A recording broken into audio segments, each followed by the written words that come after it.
Baik. Assalamualaikum warahmatullahi wabarakatuh. Waalaikumsalam warahmatullahi wabarakatuh. Pada kesempatan ini justru saya hendak berbicara yang lain. Saya malah itu akan melakukan pendekatan baru terhadap masjid. Saya tidak khawatir masjid itu tidak ramah kepada siapa. Justru tantangan kita sekarang ini dan masa akan datang, bagaimana menjadikan masjid itu rasa masjid, bukan masjid rasa gedung serbaguna, bukan masjid rasa hotel, bukan masjid rasa auditorium. Masjid itu meeting point antara Allah dan hambanya. Al-ardu masjid. Permukaan bumi ini kata Rasulullah adalah masjid. Kenapa harus membangun masjid? Bukankah bumi ini adalah masjid? Pematang sawahnya petani masjid. Perahunya nelayan itu masjid. Rumah kita juga masjid. Tapi kenapa harus ada masjid? Masjid itu adalah tempat yang sakral. Masjid itu Baitullah. Kita tidak boleh masuk di masjid langsung dulu tanpa tahiyatul masjid. Aula hotel rumah kan tidak ada tahiyatul bait. Nah, kita lihat sekarang di Istiqlal 100.000 jamaahnya. Hanya berapa persen yang tahiyatul? Keliling, angkat sandalnya, dengar-dengar kanan kiri. Dia lupa bahwa masjid itu adalah rumah Allah Subhanahu wa Ta'ala. Meeting point antara seorang hamba dengan Tuhan. Justru masjid itu adalah tempat berkah, consecration. Tidak semua tempat itu sakral. Semakin banyak tempat-tempat sakral di dalam permukaan bumi ini, di atas permukaan bumi ini, itu maka semakin mulia manusia. Jadi masjid itu adalah lubang tembus langit. Maka itu kita juga dianjurkan di rumah kita itu ada zawiyah. Zawiyah itu kecil daripada mihrab. Ruang tembus langit, kalau kita berdoa kepada Allah, itu tembus langit. Jadi itulah fungsi masjid. Jangan sampai kita membangun masjid justru hilang rasa sakralnya masjid. Bahkan tanda-tanda akhir zaman kata Rasulullah dalam konotasi negatif itu nanti akan didandani masjid itu dengan berbagai macam aksesoris kemewahan. Masjidnya Rasulullah tidak mewah. Masjid Dirar lebih mewah, tapi itu dibakar atas perintah dua ayat dari Al-Quran. Justru di sini hadir para pengurus masjid. Jangan sampai nanti kita mengumbar masjid itu sebagai public space, gitu. Siapapun dan apapun boleh dilakukan di masjid. Banyak sekali larangan yang dilakukan di masjid, tidak boleh dilakukan. Antara lain tidak boleh jual beli di masjid. Jadi kemarin di Istiqlal itu ada menawarkan dagangannya, makanannya di Istiqlal. Komando saya kalau ada yang berjual beli di masjid itu bukan tempatnya masjid. Ibu-ibu akhirnya disuruh keluar, nggak mau dia. Viral lah bahwa Istiqlal itu mengusir orang yang mau demo pro Palestina. Itu bukan mendemo pendemonya, bukan mengusir pendemonya, tapi nggak boleh orang berjualan di masjid. Tapi dipelintir bahwa tidak boleh kita melakukan berkumpul di masjid Istiqlal untuk mengumpulkan dana. Yang paling banyak sumbangannya ke Palestina, masjid itu saya kira Istiqlal. sudah hampir 11 miliar. Nah, Bapak Ibu sekalian, ini saya prologkan ini, karena jangan sampai kita terlanjur mempromosikan masjid itu sebagai tempat yang public space yang menghilangkan nuansa sakralnya masjid. Masjid itu harus dipelihara keberkahannya. Apa itu berkah? Sakral. Nah, kelemahan dunia sekarang ini sudah kehilangan tempat-tempat sakral. Desacralization of public space. Gereja sekarang sudah nggak sakral. Rumah-rumah ibadah sekarang di tempat lain itu sudah nggak sakral. Nah, kapan tempat sakral sudah tidak ada lagi, maka lorong rahasia menuju Tuhan itu sudah tertutup. Masjid itu fungsinya adalah tempat sakral yang menghubungkan antara hamba dengan Tuhan.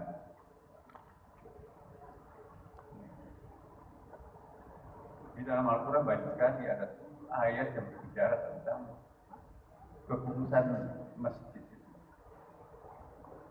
Nah, kalau kita masuk di tempat yang sakral itu, bukan saja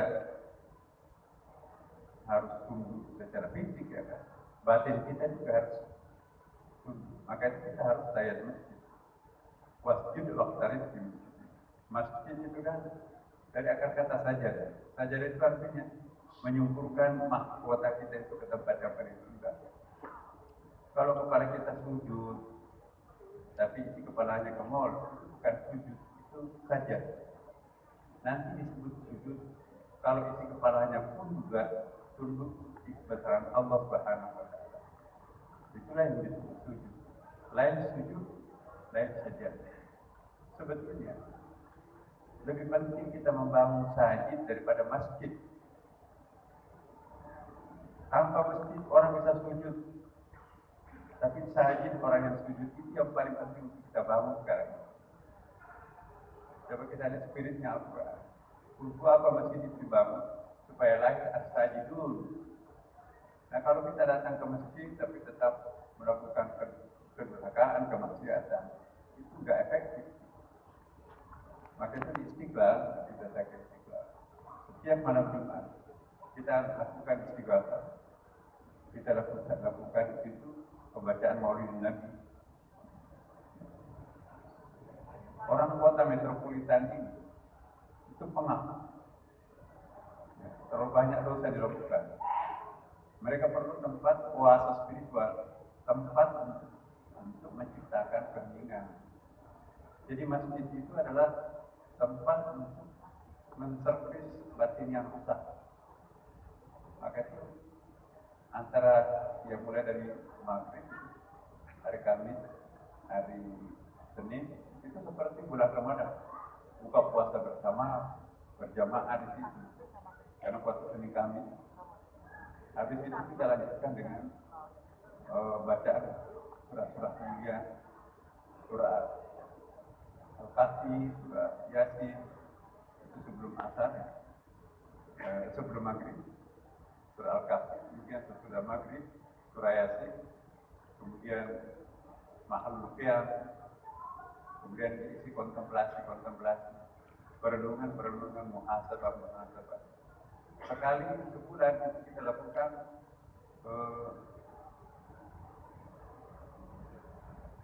pada hari Jumat yang ketiga, Jumat ketiga kedua tempat saya. Tapi setiap malam Jumat itu kita ada qiyamul lail. Tapi untuk publik itu qiyamul lailnya itu sekali sebulan. Dari situ juga ada perenungan. Diawali dengan salat sunat tasbih. Masih banyak orang Islam di Indonesia tidak tahu apa itu salat sunat tasbih. Padahal itu ada 2 hadisnya yang sangat sahih. Ya, kemudian habis itu ada kontemplasi juga. Nah, jadi kita ingin menciptakan suasana batin yang sangat syahdu di masjid. Nah, Istiqlal itu kita bagi 2. Ruang akhiratnya itu di lantai 2, ruang dunianya itu di lantai bawah. Rabbana atina fid dunya hasanah, di basementnya, wabil akhirat hasanah di lantai 2. Jadi nuansanya sangat berbeda. Kalau kita di lantai bawah, kita mulai sekarang ini e-commerce. Kita bisa memfasilitasi seluruh jamaah. Target kita di masa akan datang, Istiqlal itu sudah bisa menyaingi minimarket. Sekarang minimarket ini menggulung supermarket. Keuntungan minimarket itu adalah 40 triliun per tahun. Supermarket yang besar-besar itu sekarang sudah mulai berguguran. Itu hanya untungnya 4 triliun per tahun. Ya, termasuk ya, Transmarket itu bosnya Setemulana ini. Ya, itu yang menguntungkan itu kan ada permainan anak-anaknya. Kalau bukan permainan anak itu, pengunjungnya kurang. Terlalu besar tokonya tapi pengunjungnya sedikit. Orang nggak perlu ke supermarket. Dekat-dekat rumahnya itu ada minimarket.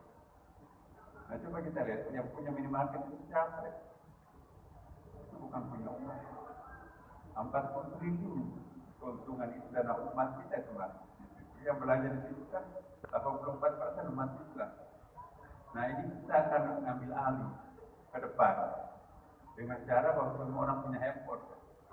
Beli ikan di Istiqlal, nggak ada penjual ikannya di situ, tapi connecting kita menghubungkan dengan terminal-terminal tertentu penjual ikan. Beras, kebutuhan pokok itu bisa dipesan.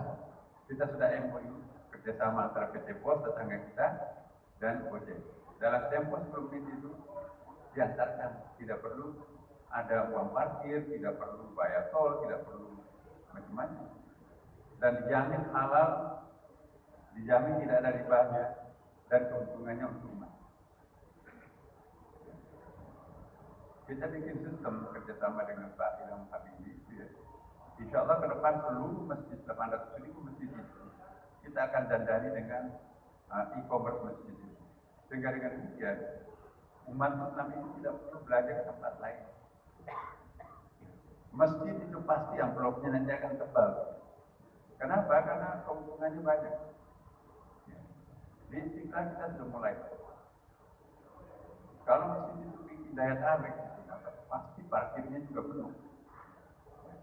Di Istiqlal itu, satu bulan itu kita 500 sampai 600 wisata rupiah. Ya. Celengannya itu sekitar 300 juta. Kemudian juga keuntungan dari kuliner terbesar di DKI Jakarta itu adalah Istiqlal. Dan itu kan cashless, tidak ada uang tunai di Istiqlal sekarang beredar. Semuanya itu ya, pakai kartu langganan, kartu anggota Istiqlal. Satu-satunya masjid di dunia ini yang menggunakan metaverse. Metaverse itu ya kita menjelaskan ya, tetapi nanti Anda bisa lihat di internet. Kami ke San Francisco, kemudian di situ ada Silicon Valley, Silicon Valley pusatnya Google, pusatnya Yahoo, pusatnya komputer. Nah, saya ke Berkeley University, itu mbahnya ekonomi Indonesia dulu kan zamannya Pak Harto itu Berkeley Connection dia. Kok mana mahasiswanya? Nggak ada mahasiswa. Jadi definisi universitas di Amerika itu berubah. Aulanya yang besar-besar itu dikontrakkan ke pengusaha-pengusaha. Saya katakan mana mahasiswanya? Ternyata kampusnya itu sekarang pindah ke handphone. Jadi tidak ada lagi yang datang ke kampus. Jadi tinggal satu buildingnya di situ. Itu sekretariatnya semua itu diselesaikan dari bentuk paper, tidak ada lagi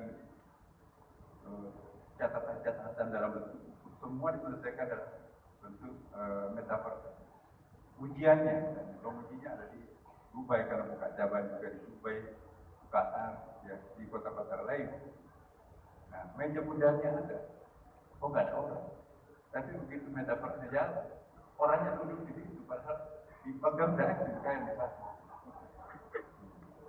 Jadi saya di mana-mana, ya.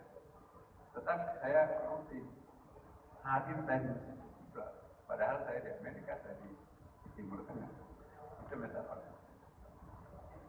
260 CCTV. Jadi jangan coba-coba maling di Istiqlal. Itu apa? Wajahnya itu handphone dicuri, itu tiba-tiba muncul itu nomor KTP-nya dan alamatnya, langsung ditangkap. Subhanallah.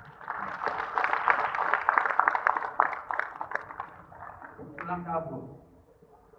Ya, itu sampai di Jalan Tamrin Sudirman, plat nomor mobil itu masih bisa dibaca melalui zooming. Ya. Jadi kamera Istiqlal itu bisa melihat orang di Tanjung Priok, di pelabuhan melalui menaranya. Polisi sering meminjam. Ya, kalau ada dia buat segala macam, bisa kita shoot wajahnya. Oh ini dia. Sampai telalatan pun juga kelihatan di Jalan Tamrin. Ada lagi kita ya. Kita di mana-mana pun juga kita hadir duduk. Orangnya ada di sini, padahal nggak ada orang. Jadi bisa menjawab pertanyaan. Inilah kita. Nah, ramah kita bisa pertama itu ada khusus untuk kelompok-kelompok disebut penerjemah. Kalau salat Jumat itu bisa lihat teman-teman. Orang yang tunarungu pun juga bisa menikmati khutbah Jumat itu karena ada penerjemah. Kemudian juga tempat begitu masuk di Istiqlal itu ada direction. Segelnya itu kan ada tandanya kalau orang tunanetra itu. Urut saja itu sampai ke di tunanetra itu sampai ke paling depan. Jadi kelompok di kapal itu juga kita kasih kuota di situ. Semua di situ ada posisinya tunanetra, laki perempuan terpisah. Di bawah itu ada tempat penitipan penyusuan bayi. Jadi kalau ibu mungkin mau menyusui bayinya, di situ ada kamarnya, ketemu mandi di situ. Kemudian juga di bawah itu ada tempat tidur sampai kepada titik room itu. Ya, jadi misalnya dan dari malam, daripada menyewa hotel sekian, hanya 2-3 jam saja. Ya, asal mau tiduran pakai karpet, ya, Anda mandi tempat mandi di situ. Dan mandinya pun juga sekarang kami pernah hitung 75 juta liter air dipakai setiap bulan. Dan 1 tetes pun air Istiqlal itu tidak ada yang jatuh ke selokan, tapi masuk ke bak besar itu. Kemudian itu direcycle, itulah bisa diminum.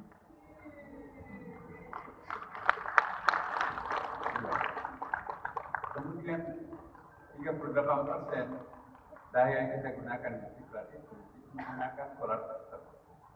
Solar system itu juga melalui wakaf jamaah masjid Istiqlal. Jadi matahari pun diwakafkan ke minyak tanah. Nah, kemudian dapat International Award dari Bank Dunia World Bank. Jadi rumah ibadah yang paling efisien, efektif, paling bersih. Tahun 2023 ada masjid Istiqlal. Saya keutuhan dipertanyakan kenapa kalau negara-negara Amerika Latin, Afrika mendapatkan aid itu, sertifikat internasional dari Bank itu diarah keliling kota. Kenapa di Jakarta kok sepi-sepi? Saya nggak tahu kalau semahal itu bentuk penghargaan itu. Mau dirayakan sudah 3 bulan yang lalu, udah basi kan? Ya udahlah. Nah jadi teman-teman berkat prestasi Istiqlal akhir ini, ya, KOPI, Organisasi Konferensi Islam itu menunjuk Istiqlal sebagai ambassador masjid internasional. Kemudian Masjid Istiqlal itu juga ditunjuk sebagai ketua perhimpunan masjid-masjid ibu kota negara, dan Imam Besar Istiqlal itu diminta sebagai leader pada International Imam Association. Jadi diminta ketua Imam Masjid Internasional. Nah, jadi masjid kita itu sudah mendunia. Dan kita diminta mengirim imam ke Jepang 30 orang. Qatar kemarin juga minta ke alumni, ya itu sekitar 60 orang. Melalui Kementerian Agama juga, tapi ada tembusannya juga ke kita. Itu Dubai, Emirat 160 orang, tapi melalui Kementerian Agama. Nah, alhamdulillah kita di Istiqlal juga ini mempunyai satu program yang sangat dikenal, yaitu pendidikan Darul Ulama. Pendidikan Darul Ulama ini, teman-teman, 700 ulama besar kita di Indonesia wafat pada masa COVID-19. Nah, untuk menggantikan satu ulama kan luar biasa. Ada hadis Nabi kan, lamatu qabilatin aitsar min mawti alim. Hilangnya sebuah suku itu lebih ringan daripada matinya seorang ulama. Nah, 700 orang ulama wafat, nah penggantinya nggak ada. Kalau profesor meninggal satu, penggantinya 30 orang. Tapi kalau seorang ulama yang mumpuni wafat, nggak ada penggantinya. Makanya itu kita bikin pendidikan Darul Ulama Istiqlal PTI, ya, bersama. Kita bikin 100 orang per tahun dengan semua biayanya oleh LPDP. Jadi 6 bulan kita kuliahkan di Al-Azhar, Kairo, langsung ditangani oleh Gresset dan Gremukti dan Rektor. Kami sendiri yang MOU di situ. Jadi anak-anak kita itu diberikan tempat khusus di Al-Azhar. Khususnya itu persiapan selama 6 bulan. Kemudian 6 bulan juga di Amerika, Georgetown University, itu perguruan tinggi paling mahal di Amerika sekarang, di Washington. Itu 6 bulan di situ. Semuanya itu biaya LPDP. Ya, jadi anak-anak kita dari pesantren hanya bawa koper sampai di Jakarta dia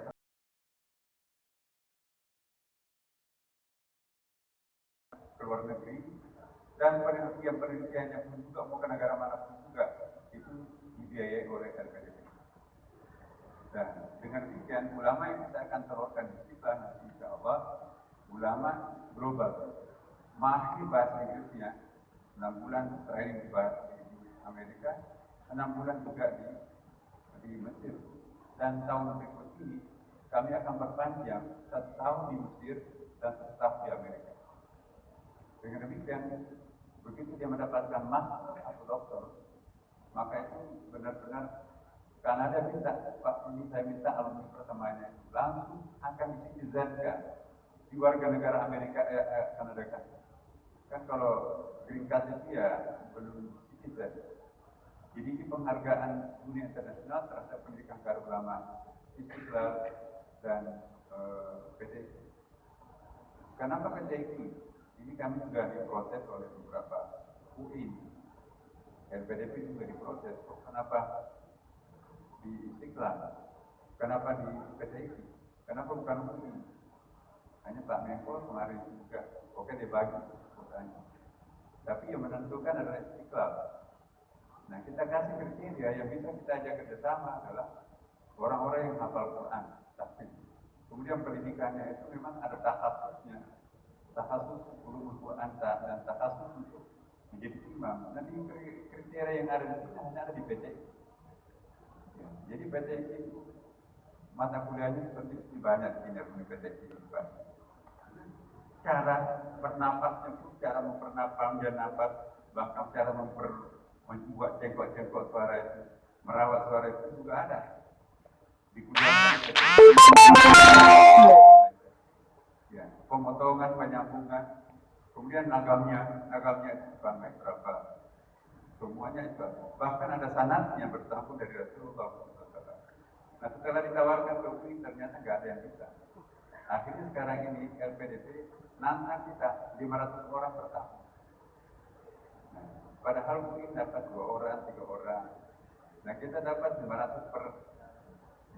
Karena di sini anak-anak kita nanti kan mendapatkan 2 ijazah. Satu ijazah Kiai dari Istiqlal, satu ijazah doktor, resmi doktornya melalui PTI. Nah, jadi ini kami menciptakan program ini cukup MOU antara imam besar Istiqlal dan Rektor PT. Ya Allah, tepuk tangan sahabat Renji. Terakhir saya ingin sampaikan.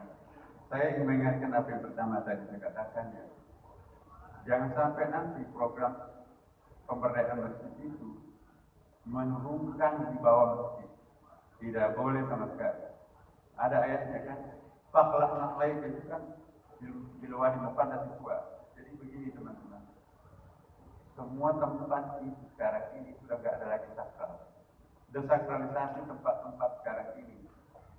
Padahal di dalam Al-Quran itu, wa in min syai'in la yusabbihu bihamdihi walakin la tafqahuna tasbihahu. Segala sesuatu itu bertasbih. Tidak mungkin orang bertasbih tanpa emosi kan. Tasbih itu kan mencintai Tuhan semaksimal mungkin. Tasbih. Tidak mungkin orang mencinta tanpa emosi kan. Jadi kalau semua benda bertasbih, otomatis semua benda termasuk handphone ini juga bertasbih, termasuk punya emosi. Nah sekarang ini sekularisasi sudah merambah kemana-mana, sudah tidak ada lagi tempat yang sakral, yang ada adalah private space, bukan lagi sacred space ini. Nah Indonesia kita sekarang punya tanggung jawab bagaimana menghadirkan kembali tempat-tempat yang sakral.